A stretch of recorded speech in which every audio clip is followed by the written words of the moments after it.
Moving on to Ruweng State, Governor Them Machar Kwal pledged to support sports development in the state. Governor Them made the remarks during the preparation for the final state sports tournament organized under a theme, "Sport is a bridge for social communication."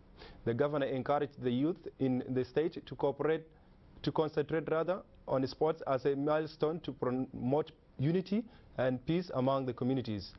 The representative of Jebo Company, Angelo Nyuanchol, expressed the readiness of the company to support sports development. Member of the State Football Association, Peter Duangdao, appreciated those who contributed cash and in kind for the tournament.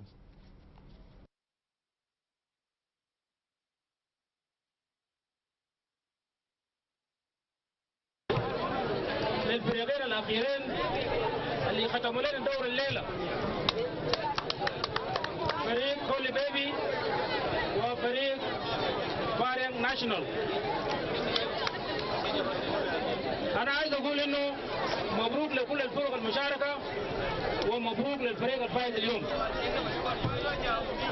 نحن بجد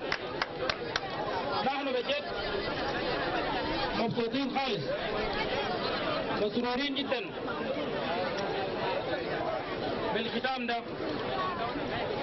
وزي ما أخذت لكم المرة الفاتحة يا أخواننا في البداية بتاعت الدورة، ولكن بيكفينا إنه نقدم كل النصائح والواجب علينا كحكومة الولاية بشأن الرياضة في الولاية. أنا عايز أأكد لكم إنه الدورة دي ما هيكون ده الدور الأخير، دي هيكون ده البداية بتاعت الأدوار.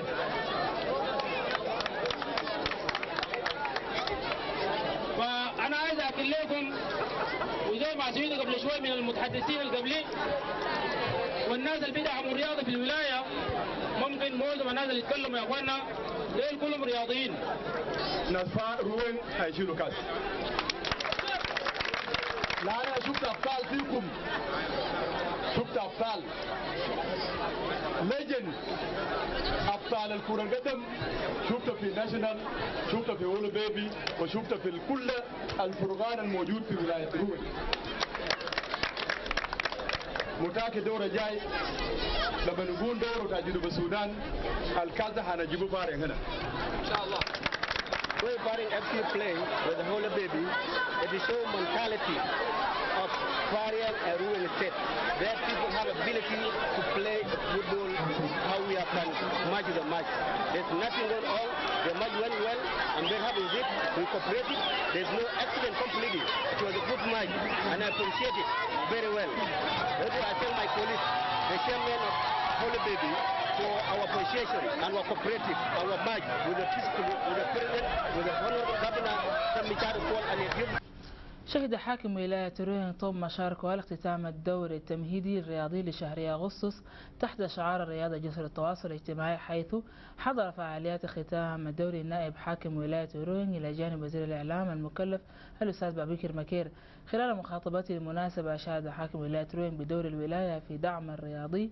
من جهته تمنى نائب الحاكم بيك لانغ فوز فريق روينغ بكأس جنوب السودان، وأشاد رئيس الاتحاد بلعب الفريقين.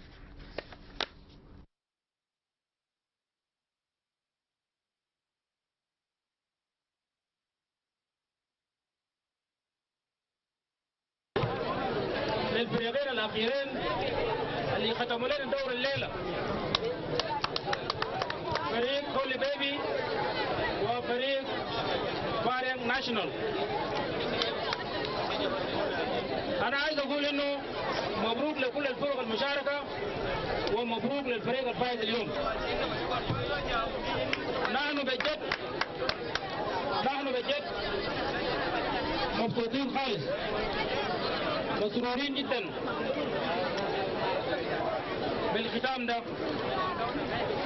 وزي ما أخذت لكم المرة الفاتحة يا اخواننا في البداية بتاعت الدورة، ولكن بيكفينا انه نقدم كل النصائح والواجب علينا كحكومة الولاية بشأن الرياضة في الولاية.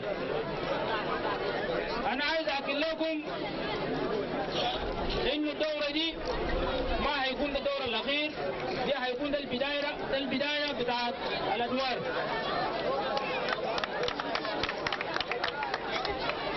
فأنا عايز أحكي لكم وزي ما سمعت قبل شوي من المتحدثين اللي قبلي والناس اللي بيدعموا الرياضة في الولاية، ممكن معظم الناس اللي يتكلموا يا اخوانا دول كلهم رياضيين.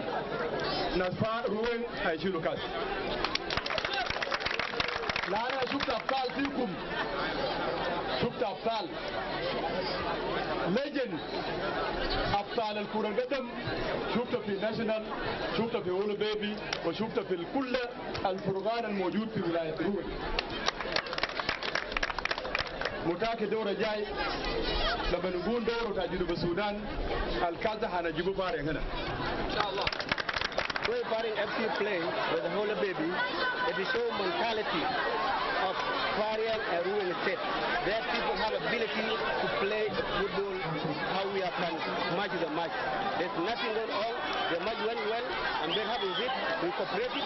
There's no accident completely. It was a good match and I appreciate it very well. That's why I tell my colleagues, the chairman of Holybaby, for our appreciation and our cooperative, our match with the president, with the honorable governor, Sam Michado, and